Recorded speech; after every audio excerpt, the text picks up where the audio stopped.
आज से 77 बरस कबल 13 सितंबर 1948 को इंडियन अफवाज ने रियासत हैदराबाद पर हमला किया था और सिर्फ 5 दिन बाद निजाम हैदराबाद के commander in chief Syed Ahmadul इदरूस ने बाज़ाब्ता हथियार डाल दिए और कत्ल गारतगिरी और तबाही के बाद सुकूत हैदराबाद का वाकया पेश आया। दरअसल हिंदुस्तान आज़ाद हो चुका था, एक नया मुल्क पाकिस्तान वजूद में आ चुका था, लेकिन खित्ते की 3 बड़ी रियासत यानी कश्मीर, हैदराबाद और जूनागढ़ का मुस्तकबिल गैर वाज़ेह था। इन तीनों रियासतों ने आज़ाद रहने का फैसला किया था, जबकि इंडिया और पाकिस्तान इनको अपने साथ मिलाने की ख्वाहिश रखते थे। निजाम हैदराबाद ने हुकूमत हिंद में इंजमाम की सख्त मुखालिफत की। इंडिया के आखिरी वाइसराय और गवर्नर जनरल लॉर्ड माउंटबेटन ने पाकिस्तान के गवर्नर जनरल और कायदे आजम मोहम्मद अली जिन्ना को 21 नवंबर सन 1947 को एक तहरीरी तजवीज़ पेश की, जिसमें इन रियासतों में इस्तेसवाब राय करवाने की बात की, जहां के हुक्मरान खित्ते की अक्सरियत के बजाय अक़लियत से आते हैं। हर चंद की ये पेशकश बुनियादी तौर पर कश्मीर के लिए थी, लेकिन इंडिया के माहिर कानून और कश्मीर, हैदराबाद और जूनागढ़ पर 3 मुख्तलिफ किताबों के मुसन्निफ व तज्जिया निगार एजी नूरानी का कहना है कि मोहम्मद अली जिन्ना ने तनाज़े के पुरअमन हल का एक बड़ा मौका गंवा दिया और इनके हाथ कुछ भी नहीं आया।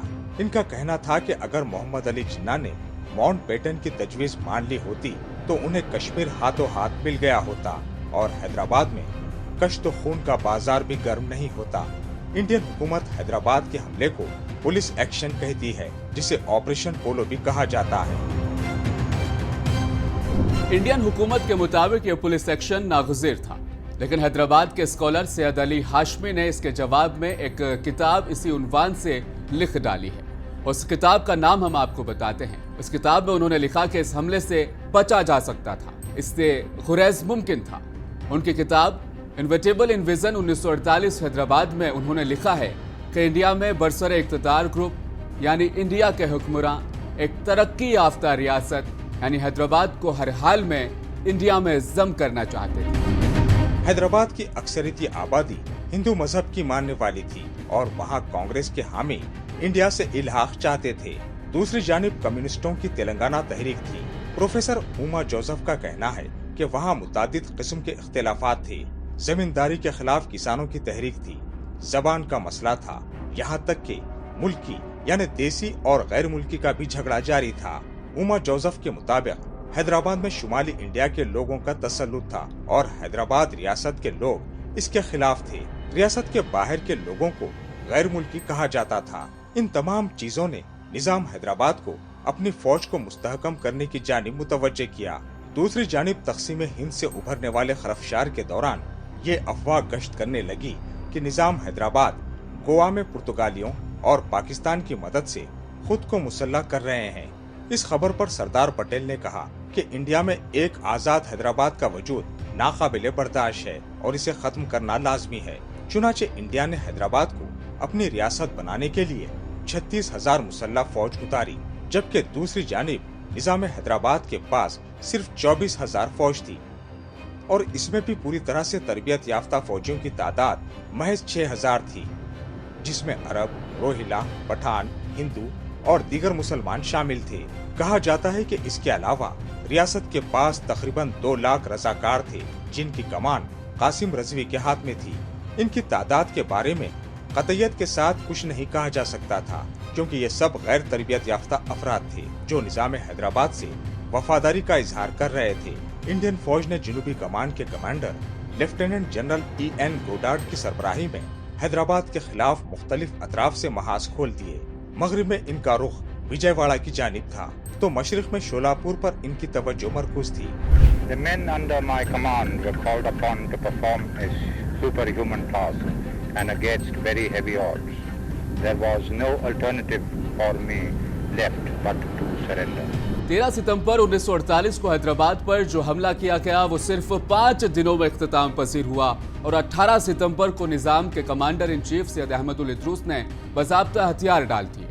हरचंद के फौजी कार्रवाई 5 दिनों तक ही रही, लेकिन उसमें हजारों जानें ज़ाये हो गई और दही इलाकों में फसादात का बाजार गर्म रहा। यहाँ तक कि इंडिया के उस वक्त के वजीर आजम जवाहरलाल नेहरू ने इंडियन फौजियों की जानिब से शहरियों को कतारों में खड़ा करके गोली मारने के इत्तलात के बाद फौजी कार्रवाइयों की तहकीकात के लिए सुंदरलाल की सरबराही में एक कमेटी तश्कील दी।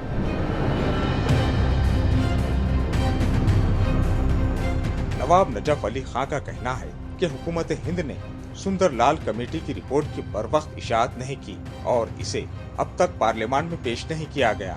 बहरहाल इस रिपोर्ट में 27,000 से 40,000 के दरमियान लोगों के मारे जाने की बात कही गई, जबकि बाज दीगर तज्जिया निगारों का ख्याल है कि इंडिया की इस कार्रवाई और इससे पैदा होने वाले फसादात में 2 लाख से भी ज्यादा अफराद मारे गए थे। नजफ अली खां का कहना है कि हैदराबाद पर हमले की सच्चाई के लिए सुंदरलाल कमेटी को मंजर-ए-आम पर लाना जरूरी है। इन्होंने इंडियन हुकूमत से सवाल किया कि कोई रियासत अपने बादशाह से आजादी क्यों चाहेगी जब उसने अपनी रियाया के खिलाफ कोई जुर्म नहीं किया हो। इसके बाद हैदराबाद के मामले को अक़वाम मुत्तहिदा में पेश किया गया, लेकिन वहाँ इतनी ताख़ीर हुई कि वो अपनी मौत आप मर गया। दिसंबर 1949 को निज़ाम हैदराबाद ने एक सनद जारी की जिसमें कहा गया कि इंडिया का मुस्तकबिल का आइन ही हैदराबाद का आइन होगा और फिर रियासत हैदराबाद बिलाखिर 26 जनवरी सन 1950 को बाकायदा इंडिया का हिस्सा बन गया। यही वो दिन है जब इंडिया में आइन नाफिज किया गया। इसके बाद भी मीर उस्मान अली खान इंडिया के अमीर तरीन शख्स थे। इनके एक पोते नजफ अली खां का कहना है कि जब 1965 में इंडिया के वजीर आजम लाल बहादुर शास्त्री ने हैदराबाद का दौरा किया तो उन्होंने कौमी दिफा के फंड में मीर उस्मान अली खां से दिल खोलकर अतिया देने की गुजारिश की। ये फंड चीन के साथ जंग के नतीजे में कायम किया गया था। इस फंड में मीर उस्मान अली खां ने 5,000 किलो सोना अतिया किया, जो आज के एतबार से 1600 करोड़ रुपए होता है। और इतने सखी निजाम हैदराबाद को कुछ मीडिया हलकों में कंजूस के नाम से बदनाम करने की साजिश की जा रही है। एक जमाने में हमारे हुजूर निजाम दुनिया के दौलतमंद बादशाह थे। इतने दौलतमंद थे कि हिंदुस्तान आज़ाद होके हैदराबाद हिंदुस्तान में शामिल होने के बाद 1964 में चाइना के साथ वार हुआ, लड़ाई हुआ। पैसे नहीं थे सरकार के पास, तो सारे धनवानों से लाल बहादुर शास्त्री उस टाइम के वजीर आजम मदद मांगने चले गए तो हैदराबाद आप पहुंचे हमारे निज़ाम से मदद मांगने। तो हमारे हुजूर निज़ाम इतने बड़े दिल वाले थे, हिंदुस्तान में किसी आदमी ने नहीं दिया, लेकिन हमारे निज़ाम गोल्ड दिया यहाँ से, जिसको लारियों भर के यहाँ से दिल्ली लेके गया। इतनी बात सभी जानते हैं कि निज़ाम हैदराबाद मीर उस्मान अली खान बहुत सादा और कनात पसंद इंसान थे।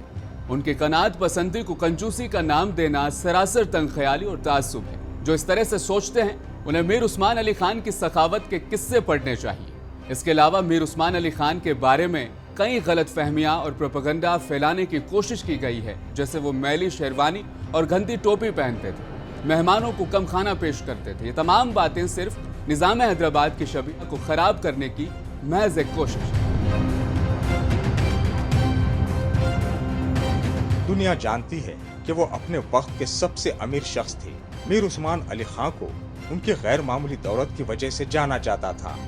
उनके खजाने में जवाहरात, सोने और कीमती पत्थरों की बेशुमार तादाद थी। उन्हें दुनिया का अमीर तरीन शख्स कहा जाता था और उनकी जाती दौलत का अंदाजा 2 अरब डॉलर से जायद लगाया गया था। आज के मैयार के मुताबिक ये रकम और ज्यादा हो सकती है। मीर उस्मान अली खां के दौर हुकूमत को कई लिहाज से याद रखा जाता है। उनके दौर में हैदराबाद में कई तरक्की याफ्ता काम किए गए। उस्मानिया यूनिवर्सिटी, उस्मानिया अस्पताल, हाई कोर्ट और कई दीगर अहम इदारे उनके दौर में कायम किए गए। वो तालीम और सेहत की तरक्की के हामी थे, जो यकीनन एक कंजूस शख्स नहीं हो सकता। उन्होंने हिंदू और मुसलमान को अपनी 2 आंख कहा था, इसलिए उनकी तर्ज हुक्मरानी में तासुब नाम की कोई चीज नहीं थी। आज कई दहाइयों के बाद भी उनके तरक्याती काम दुनिया के सामने मौजूद हैं। तहम बदलते वक्त के साथ लोगों के ख्यालात भी बदल जाते हैं और मुल्क में जिस तरह नफरत के माहौल को ऑक्सीजन दिया जा रहा है, इससे अच्छी उम्मीद नहीं की जा सकती है। నిజాం నవాబులే ప్రజాస్వామ్యానికి తల ఒగ్గి ప్రజలకు ప్రభుత్వాలు ఇచ్చి భూములు ఇచ్చి వాళ్ళు కట్టినవే కదా అధ్యక్ష. ఇవాళ అసెంబ్లీ ముందరలోనే అసెంబ్లీ ఎవరు కట్టినారు అధ్యక్ష? ఉస్మానియా యూనివర్సిటీ క్యాంపస్ ఎవరు కట్టినారు అధ్యక్ష? నిజాం కాలేజ్ ఎవరు కట్టినారు అధ్యక్ష? ఆలియా స్కూల్, గర్ల్స్ స్కూల్ ఎవరు కట్టినారు అధ్యక్ష? ఉస్మానియా హాస్పిటల్ ఎవరు కట్టినారు అధ్యక్ష? హైకోర్టు బిల్డింగ్ ఎవరు కట్టినారు అధ్యక్ష? అండర్ గ్రౌండ్ డ్రైనేజ్ ఎవరు కట్టినారు అధ్యక్ష? పురాణ పూల్ ఎవరు కట్టినారు అధ్యక్ష? ఇన్ని నిమ్స్, ఆర్థోపెడిక్, నీలోపర్ హాస్పిటల్, జడ్జిఖానా, ఇట్లాంటి హాస్పిటల్ ఎవ్రీ స్పెషలైజేషన్, ఆర్థో కానీ, గైనిక్ కానీ, జనరల్ హాస్పిటల్ కానీ, ఫీవర్ హాస్పిటల్ కానీ, కోరెంటి, వకారాబాద్ టీబీ హాస్పిటల్ కోసం वकाराबाद का हवा, लाखों की दवा बताइए ना, खाली हवा से అన్ని ఆలోచనలతోని, మెడిసినల్ ప్లాంట్స్ తోని నీకు ఒక మంచి అర్బన్ ఫారెస్ట్ ఇచ్చిపోయింది అధ్యక్ష నిజాం. ఇన్ని అద్భుతాలు ఉన్న నగరం అధ్యక్ష ఇది. कहते हैं गुजरते वक्त के साथ हर जख्म भर जाता है, मगर हैदराबाद के लोग आज भी ऑपरेशन पोलो या पुलिस एक्शन के कर्व को नहीं भूल पाए हैं. सुकूत हैदराबाद एक दिलखराश और अंदोहनाक दास्तान है. मुल्क की सबसे मालदार और खुशहाल रियासत जो महज मुस्लिम हुक्मरानी की वजह से जानी जाती थी, जहां पर रियाया परवर दूरंदेश खानदान हुक्मरां थे, जिसको एक अजीब व गरीब अंदाज में इंडियन यूनियन में शामिल किया गया, जिसके अहवाल को बयान करते हुए उस वक्त के एक अखबार ने लिखा था, हिंदुस्तान पर हमला करने पहुंचा है हिंदुस्तान.